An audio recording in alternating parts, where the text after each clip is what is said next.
page Tes.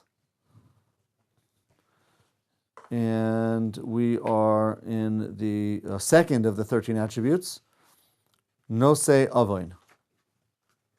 Okay, at the bottom of page Tes. This second attribute of the 13, Nosei Avon, that God bears transgression. The first one was Mikel Kamocha, who is a merciful, who is a powerful God in mercy like you. The second one is who bears transgression. So on page Tes at the bottom, the author starts this new section. This second attribute of the 13 is greater than the first. The first one discussing God's power and mercy that withholds, God imposes great power over himself in order to have mercy and not punish. This is that God actually forbears or carries the transgression itself. Therefore he says, this is larger, this is greater than the first attribute. Why? Shahare lo ya'aseh ha'adam avon shelo yivra mashchis. It's not possible that a person transgress without creating a destructive force associated with that negative action. And what this is based upon is a teaching which says that, he brings the teaching here, at least part of it. Kedetanan, as it's mentioned in the Mishnah in Avos, Pirkei Avos, ha'oiver averachas, a person who does a transgression, he does one transgression, konelo kategor echad, he acquires for himself one category. A category is an accuser. An accuser. And to elaborate a bit on the idea here, is basically as follows, that when a person does a good deed, in this context, let's say a mitzvah, so that action, or if the mitzvah is not an action, it might be a mitzvah that is associated with speech, yeah, like learning Torah or prayer. Or it might not be an action or speech at all. It might be in the plane of thought, kind of like we were talking about this morning, 3 different levels of mitzvahs: action, speech, and thought. Mitzvah in the plane of thought might be love of God, belief in God. If a person performs any of these mitzvahs, what he's doing is he's actually generating positive spiritual energy. And this energy, which is formulated as a result of this good act, is referred to by the terminology as an angel. An angel which is not an accuser, but a defender, a defending angel. Not even a defender, the angel actually is a sanagor. It speaks positively for the person. It's not an angel, certainly in the sense that a person might think of angels as, winged creatures flying around with white robes. That's, of course, not an angel at all. More specifically, a malach, an angel, the Hebrew word for malach, for angel is malach, comes from the word malacha. Malacha means some creative act that's done. So on a simple level, a malach is a pocket of energy which is sent into motion by God in order to fulfill a certain aspect of the divine will. That's what a malach is. A malach is created and destroyed for that particular purpose, generally speaking, which means it's like a concentrated, capsulated pocket of divine will.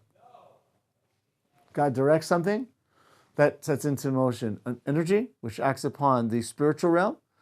The fulcrums and the levers in that spiritual realm are then translated into the physical realm, and the act is done. That's a malach. A malach is, like I said, a concentrated, encapsulated pocket of divine will. But we can also create malachim, insofar as we were created in the image of God, as we described. And that's primarily expressed, as I explained in the name of the Nefesh Chaim, in the way in which we have custodianship, rulership over the world. So just as God affects the world through creating malachim, so we also can affect the world through creating malachim. How do we create malachim? Through the positive energy that we generate. That energy being generated by connecting to the will of God, namely mitzvos. Okay?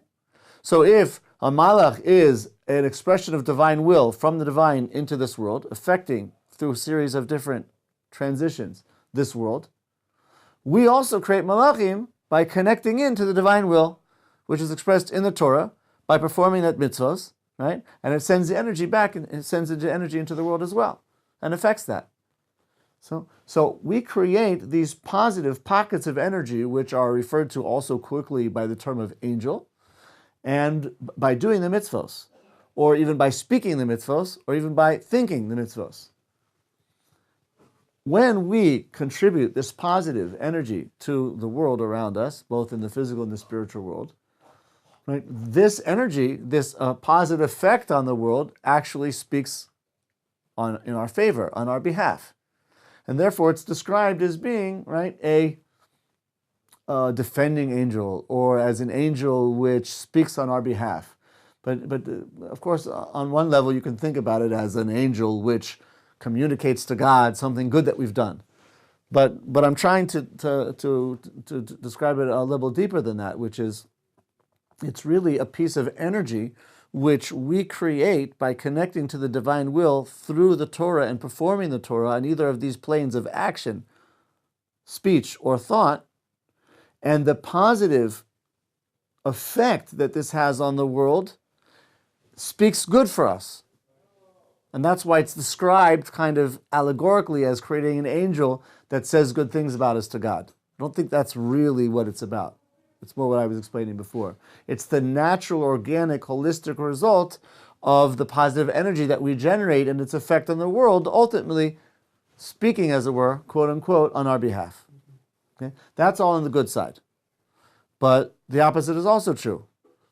The negative things, the harmful things, the transgressions that a person does, also results in pockets of negative, harmful, destructive energy, which affect negatively the person and the environment, has an effect not only in the physical world, but also in the spiritual realm, and can cause friction and tension rather than balance and harmony. These pockets of energy, or these auras of energy that we create, are also described as malachim, angels, accusing angels. How so?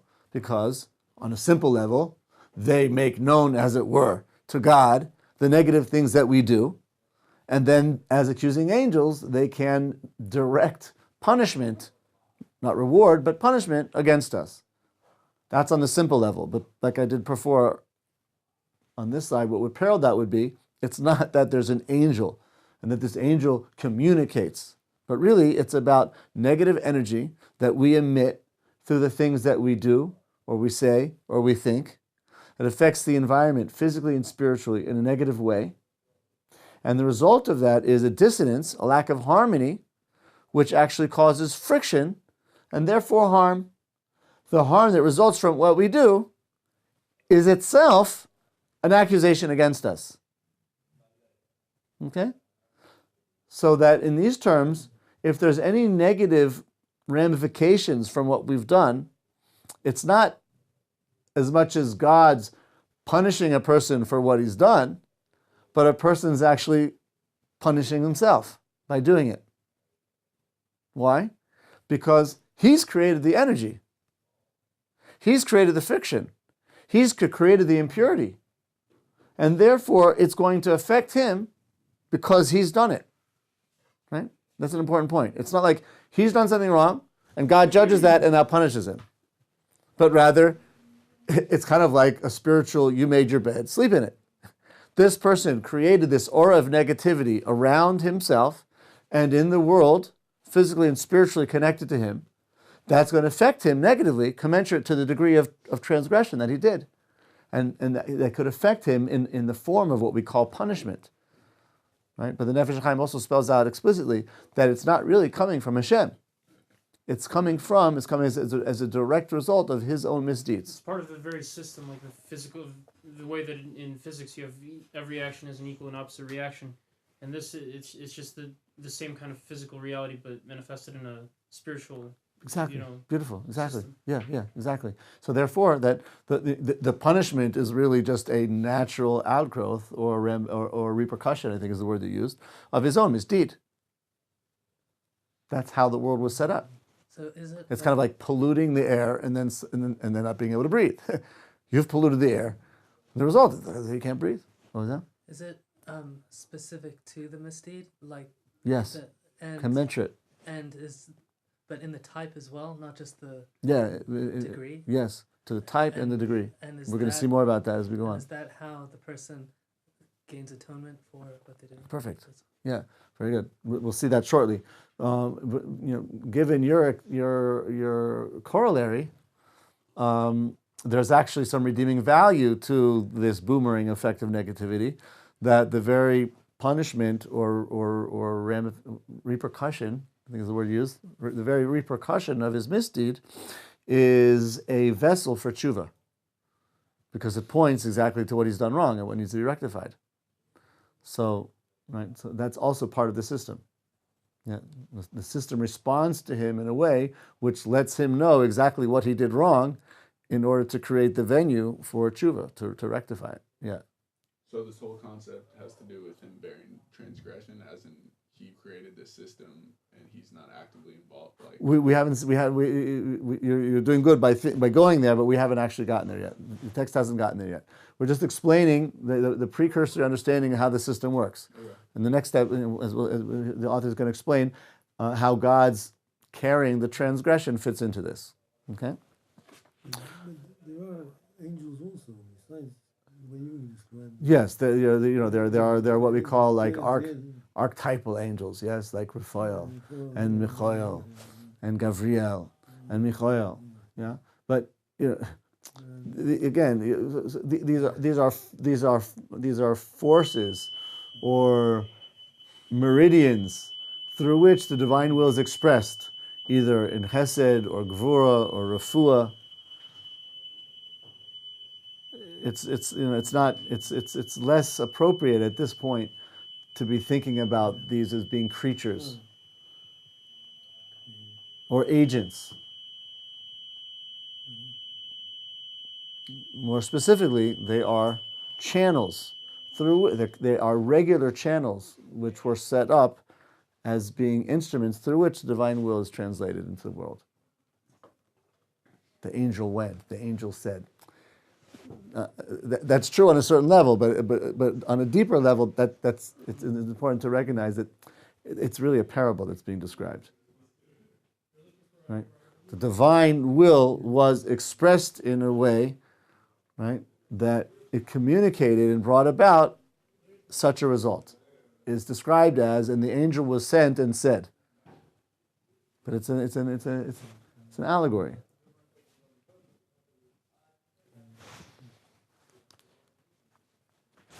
So I was just elaborating here now on what the author is suggesting. Again, the book is full of allusions to things which it really does require elaboration.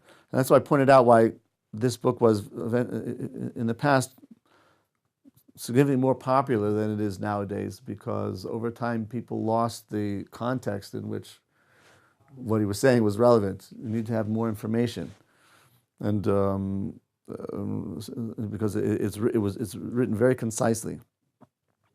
In any case, so he says here, this second attribute is greater than the first. Why? Because a person cannot transgress without introducing this negative energy. As we said here in Pirkei Avos, somebody who transgresses creates this accusing angel. Now, V'hare, line 5, I believe. Hare also kategor, this accusing angel or force, Omed lifnei HaKadosh Baruch Hu, stands before God, as it were, V'omer, and says, as it were, Ploni asani. I was created. Basically, the energy that's introduced by the transgression is now present in the world and appears before God as being the creation of such and such a person. This cloud of negativity has Yaakov's name written on it. Yeah. I was made by such and such a person. Ve'en bria miskayemes ba'olam ela b'shifo shel HaKadosh Baruch Hu. There's no creation in the world that can exist without the influence of the Holy One, blessed be He. Meaning, God, as creator, directs divine energy through the systems that we are describing in the introduction to the book, in the spiritual realm, the four worlds that we talked about, Atzilus, Bria, Yetzira, and Asiya, and the spheros that are part of those worlds. That divine energy is directed and used to create and sustain existence. Therefore, there's nothing that exists in the physical or the spiritual, by which I mean to say non-physical, the realm that transcends the physical. I'm calling that the spiritual. Nothing exists in the physical or the metaphysical plane without its receiving its power and its sustenance from God, the source of everything. So therefore, this cloud of negativity was created through the person's negative acts, but it has to be sustained by something, now that it's been created. So therefore, it comes to the source of all energy, which is really the source from which it was created. God's directing energy into the person, which enabled him to transgress, as we discussed in the first chapter, right? That the very transgression comes about through the energy that God imparts upon a person. And yet God suffers the indignity of letting people use his power to rebel against him. But ultimately, the energy now that we're talking about here that's expressed as negativity seeks its source for sustenance. Right? That's God. And therefore, this destructive energy appears, as it were, before God. And how will it be sustained? Hadin noisen, strict judgment would dictate, Sheyomar HaKadosh Baruch Hu, that God should say, meaning God should take the position, God's reaction, page Yud, the top, should be, Einizan Mashrizim. I don't sustain negativity. I am a source of positive, creative, productive, fluid, natural, holistic energy in the world. That's my department. Sustaining negativity is not my job. Don't look to me as a source of sustenance for your for you, this pocket of negative energy. Rather, go to who made you and seek sustenance from him. Visparnes mimeno. Right? What does that mean? How would this pocket of negativity derive sustenance from, right, from this person who created it? So mystical sources describe this type of negative energy as being a sort of leech. A sort of leech, which derives its life from zapping out, from sucking out, from drawing out the vital force of something else. And therefore, this is tantamount to saying, rather than looking to me, God, as a source of sustenance for this negative energy, let the negative energy be directed back to the person from which it was derived, and let that pocket of energy envelop this person and draw out his life force in order to sustain that negativity, which would be a form of the punishment that we're talking about. It would be the boomeranging back of this negativity upon a person in order to draw out from that person his life, his health, his wealth, his sanity, or whatever the case may be. Why is this?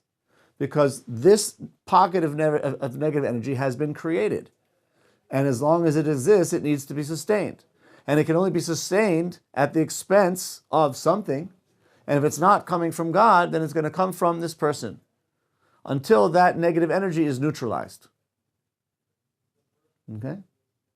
Until that negative energy is neutralized. So what should happen is that this negative energy should feed upon the person until slowly and gradually, right, it will be negated. Its negativity will be neutralized by the suffering that's caused to the person who is its source. Okay, in this way, it's kind of like a spiritual leech. And the result of this, the author says in the second line, "V'haya mashchis yored miyad." The result should be that this negative energy should go down immediately, v'notel nishmaso, and should take the soul of the transgressor. That's one possibility, to take the soul of the transgressor. And that would, therefore, negate the energy, cancel it out. Another option is, or corso, or to cut it off. To cut off the soul of this person, referring to the punishment of kares. Okay? What is kares? Kares is referring to the spiritual cutting off of a soul. But this author, the Ramak, explains elsewhere in another book that he wrote that kares has two forms. Kares can take place on a person who is generally righteous, but has done some very severe thing, and this person gets kares. They're spiritually cut off. But since the person is generally a good, righteous person, they just gave sway to some serious transgression for which the punishment would be kares on this one-time thing. So the result of this would be that the person's life would be cut off, and we would die at a young age, not reaching an older age. And this in some way would rectify the wrong that they did, whose punishment would be this kares. But the result would be that the righteous person would continue to progress in the spiritual realm and have a way of rectifying themselves because of all of the good things that they did. Another form of kares, he says, is regarding a wicked, evil person who regularly transgresses, and this is the type of thing, this very severe transgression, which the person does regularly. So there, kares takes a different form. Not that the person's soul is separated from the body, but the person's soul is separated from the body of Jewish souls in the spiritual realm. That's a much worse form of kares. What that means is that the person is kind of relegated to spiritual excommunication. That soul is lost. And therefore, it's possible that that's why the author here makes mention of either the negative force taking the person's soul, in the case that the person is generally righteous, but on a one-time basis did this very serious transgression, the result of which would be taking the person's soul, separating it from the body, but still allowing it to progress spiritually because of the generally good things that it did. Or alternatively, corso, if it's talking about a wicked person who's steeped in this type of severe transgression, it would actually separate the soul from the body of Jewish souls, and not necessarily terminate the person's life. So they might continue to live physically in this world, but it's already been decreed that this soul, when the person dies, will be excommunicated from the other souls. In a way, this person who continues to live in this way, where his soul has already been excommunicated, has already been distanced from the body of Jewish souls, the person is like the living dead. So does it join other human souls that aren't Jewish? There might be other Jewish souls who underwent kares. You know, there's a whole area of these souls which are excommunicated from the body of the Jewish souls. And the discussion in many of the books, the Nefesh Chaim talks about it in more detail, what actually happens to those souls that have been excommunicated, if there's any way of redeeming them in any form. And the Nefesh Chaim discusses that, it is possible, certainly through tshuva. But let's say the person never does tshuva and they die in this state of kares, so the soul has been excommunicated. And more than that, the sources say that even before the person dies, his soul has already been dislocated. And therefore he becomes like the living dead. In the first case, the person dies, but he's living insofar as his soul stays in a positive spiritual plane and continues to be rectified there. That's when kares takes place to a person who's generally good. And there the person dies but continues to live. In the other case, the person continues to live but is living a life of death, where his soul is like excommunicated if the person never does tshuva. And this is a way of understanding the teaching in Chazal, which say that the tzaddikim b'mitasam nikar m'chaim. The righteous, even when they die, are considered to be alive. V'rashoim afilu b'chayim nikrim resim. But the wicked, even in their lifetimes, even when they're alive, they're called dead. Why? Because they transgress these very serious transgressions. They cause a spiritual dislocation of their soul, and it's as if they're really dead. They're not really alive, spiritually speaking, but their souls are dislocated. And all of this can happen because of a person's transgressions, the negative energy that he introduces into the world, the way in which that speaks negatively on the person's behalf, and where God could, according to the strict judgment, send this negative force back to the person and say, right? Demand your salary, demand your sustenance from the one who's made you, from the one who's responsible for you. This is all what could happen.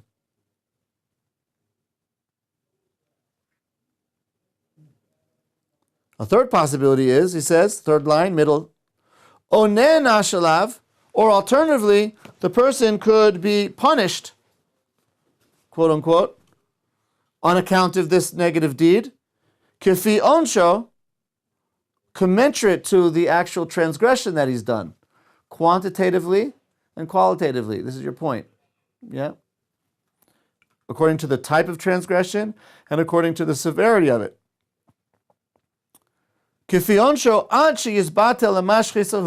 Until that negative energy would be nullified. Why? Because this is a negative source, which is like a leech drawing out blood.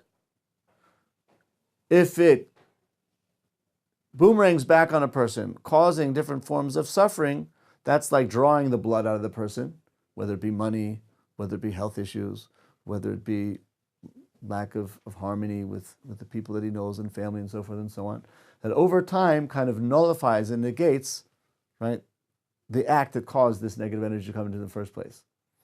And this is one of the reasons why people suffer. This is one of the reasons why people suffer in the world. In a way, it's retribution for the negative things people have done, but it's not, like we said, coming from God. It's as a direct result of what people have themselves done. The positive side of it is that the suffering negates that energy. Because if it didn't, then the person, that energy will not, that energy will accompany a person throughout his lifetime here and in the next. So in a way, the suffering that a person suffers here is a way of undoing and negating that negative energy the person's created.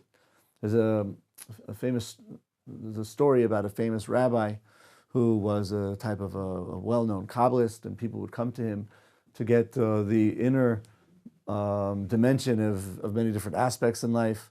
And there's a story about a person who once came to this rabbi, a person who suffered greatly.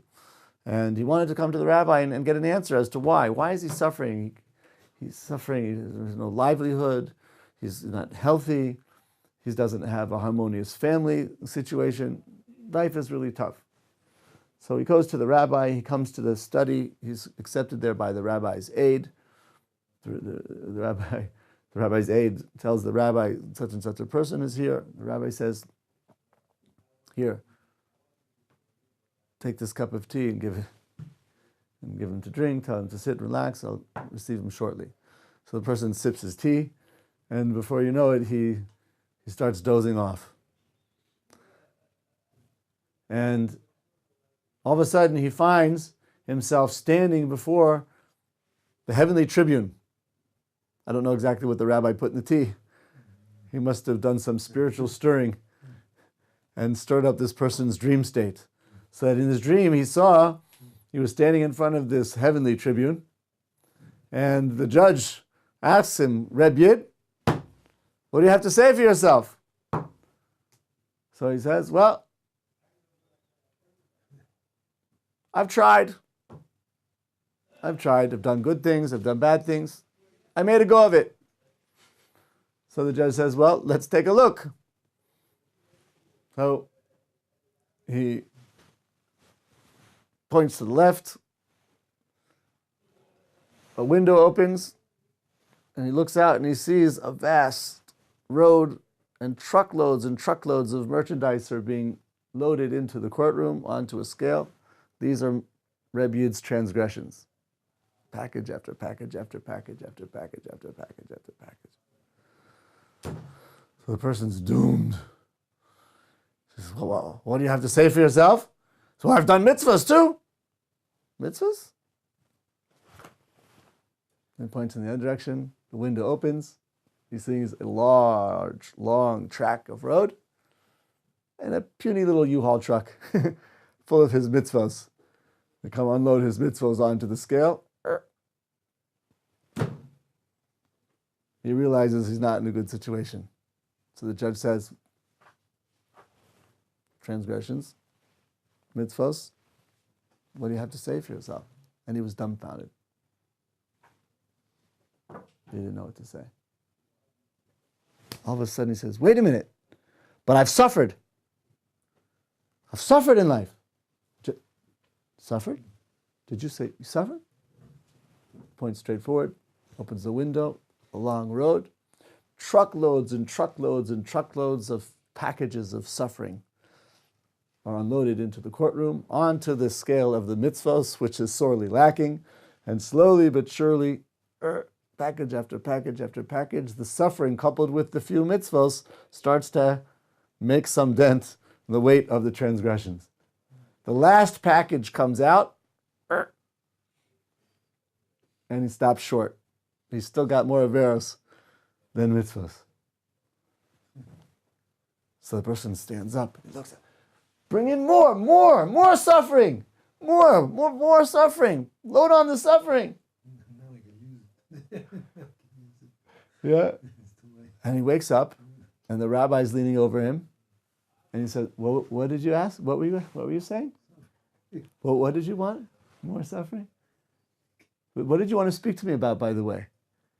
The person says, it's okay. I got my answer. I understand.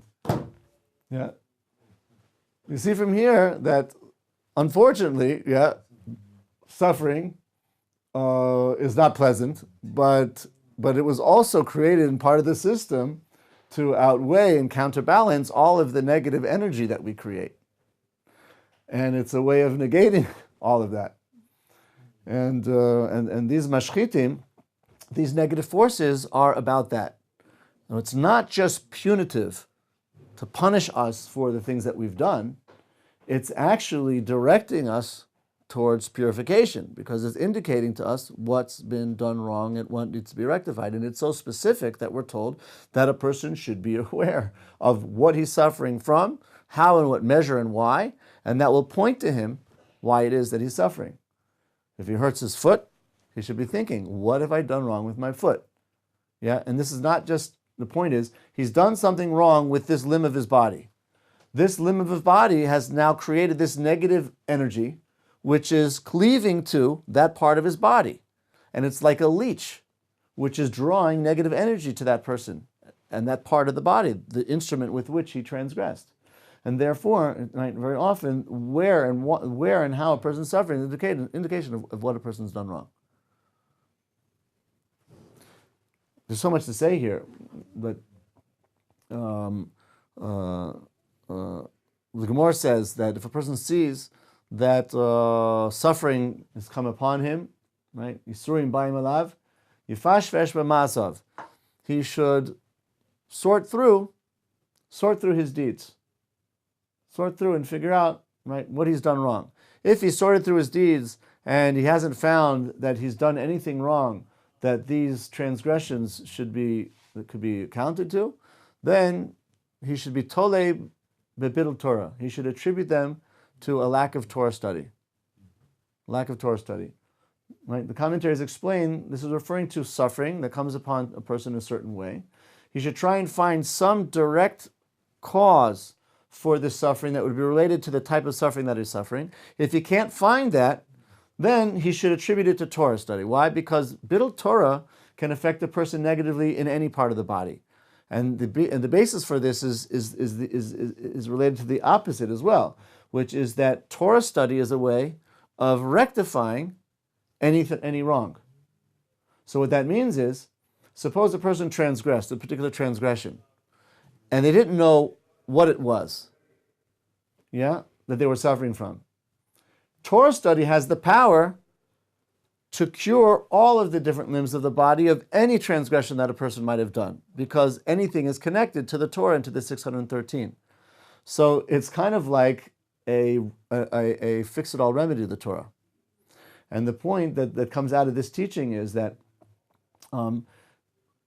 if a person does not do tshuva, what will happen is that this negative energy could boomerang back against a person with the twofold purpose of its, on the one hand, being negated, but also showing the person the ways of tshuva. If he does tshuva, he actually eliminates the purpose of the suffering. If he does tshuva, he eliminates the purpose of the suffering, because the suffering is to get to do tshuva. If he remains brazen and doesn't accept the fact that he's done something wrong, the negative energy that he's created is still there, and it's got to be reckoned with. And it'll be reckoned with by continuing to prey on him.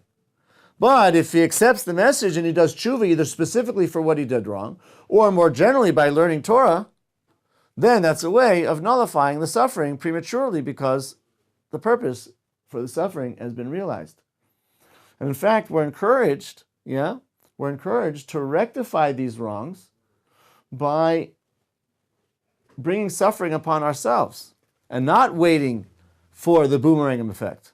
How so? Through fasting, or through sleeping less, or by refraining from different types of indulgences.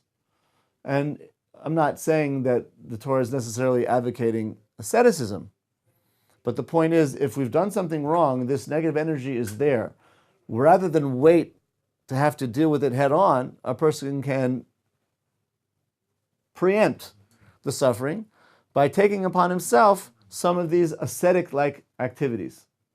But what's better than any of that, the sources say, is to learn Torah. To learn Torah. If you spend less time sleeping in order to learn Torah, or you eat less in order to learn Torah, or you indulge less in Doritos and in potato chips and in Coca-Cola and all that stuff, because on the account of Torah, so what you're doing is you're actually diminishing the flesh and the blood of your body that came into being through transgression, and you're creating for yourself a new body, literally a new spiritual and physical body. The old body was built through unkosher food, or through unkosher activities, and our body became built up. Those things became part and parcel of our bodies as a result of that, right? Negativity is going to be constantly like a parasite, preying away, feeding away at such a body of impurity. A way of undoing that is to destruct the body a little bit, right? To break the body a little bit, break the flesh, break the blood, in order to rebuild it in a kosher way, right? And that's what Torah study can do.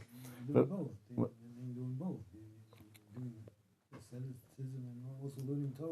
Yeah, that's right.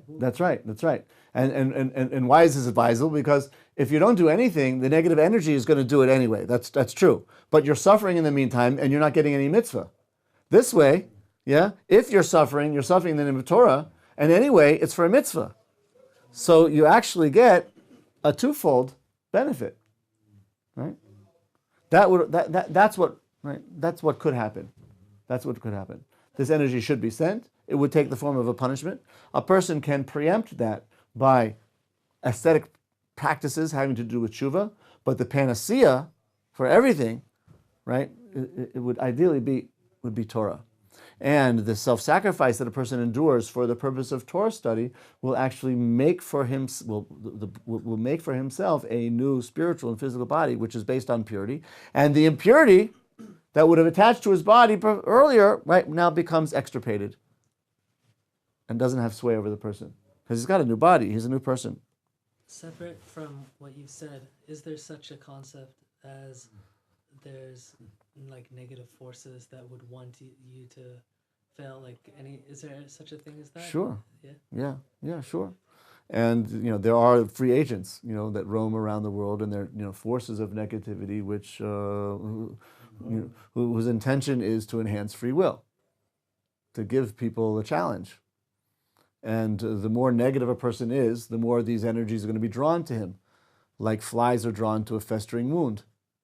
If a person's opened himself and created a festering wound of transgression, So these negative energies are actually drawn to him more, and it becomes compounded. And this is a way of explaining the teaching of Chazal would say, the way a person wants to go, he's drawn. If he wants to go for good, so he's helped to go in that direction. If he wants to go in a bad direction, the system is such that he will be directed in that direction. And because he's chosen the bad path, the only way of rectifying it is choosing not to go that way, even though now it's even easier than it was before. Let's try and finish off this section, if we can. I don't know if we can, but at least finish off this idea. So this is really, strictly speaking, what should happen. Now we're going to get to, Ben, your question is, how does this relate to Nosei Ovon, God's carrying the transgression? On the fourth line after the period, Ve'ena Kadosh Baruch Hu oseh ken. But God does not actually do this directly. He does not send that negative energy to claim its source of sustenance from the person directly, immediately. God himself, nevertheless, does carry and sustain that energy in order to keep it away from that person, to prevent it from being drawn back to the person. Just like God sustains the entire world, God, in his great mercy, actually sustains this negative energy, which God himself didn't directly create. It was brought about through this person's misuse of the divine energy that God gave him. And God would rightly send this energy back to the person who brought it into being. But God's attribute of mercy here is even greater than in the first case, where God not only holds back punishment, God actually sustains the negative energy that was created by this person and keeps it away from this person for the purpose of enabling this person to do tshuva of his own accord, realizing that he did wrong, and go into some form of, let's say, self-deprivation or ideally Torah study as a way of preempting the rectification without the need of these forces coming to prey upon him like a leech. And God therefore sustains this transgression until there happens one of three things. Either the person will do tshuva during this period of leeway, and through his tshuva, he will actually cause to be negated and to be nullified through his suffering resulting from the tshuva, this negative energy. So God sustains it temporarily, enabling the person the opportunity to dismantle it, to neutralize it of his own accord through tshuva. That's one possibility. O yivatleu shofet tzedek b'yisurim misa. Or what can happen is that the righteous judge will cause it to be nullified gradually through suffering, which means God does allow this negative energy to go back to its source, but not in an immediately, sudden, drastic way, which would result, as he said earlier, in kares, taking a person's life or causing his soul to become dislocated, but rather God metes out this energy back to the person gradually, so that since he didn't do tshuva, suffering kicks in, but in a slow, gradual way, he's able to rectify the wrong that he's done, rather than suffering as would be due in a great drastic way all of a sudden. That would be the second option. The third one is, yelech begehinnom, v'sham yifrachovo. Or if the person doesn't do tshuva of his own accord, and for whatever reason he doesn't accept the suffering, or he forgoes the suffering, then, or the amount of transgression is so great that even the suffering doesn't rectify it, so then it will accompany him, this obligation, in Gehinnom after the person dies. Even after he dies, he'll still have to reckon with this transgression. But doing tshuva, learning Torah, or suffering is a way of nullifying the negative energy that we create. If that doesn't work, or for whatever reason, one of which might be because of just the sheer weight of the transgression, then there might still be waiting for him the transgression in the spiritual realm after a person dies. That's what we call Gehinnom. But again, according to our explanation here, Gehinnom is not a place that God created to punish people. it's a place where people have to meet the sad truth of their transgression. In this way, a person makes Gan Eden, and the same person makes Gehinnom. He makes for himself his Gan Eden, and he makes for himself his Gan Eden. And therefore there can be no complaints against God. Vainu she'amar Cain, and this is what Cain said, Godol avoini minso, after killing Hevel, the first example of fratricide. God banishes him, a type of chorus, for murdering his brother. And Cain's response to God is, Godol avoni minso.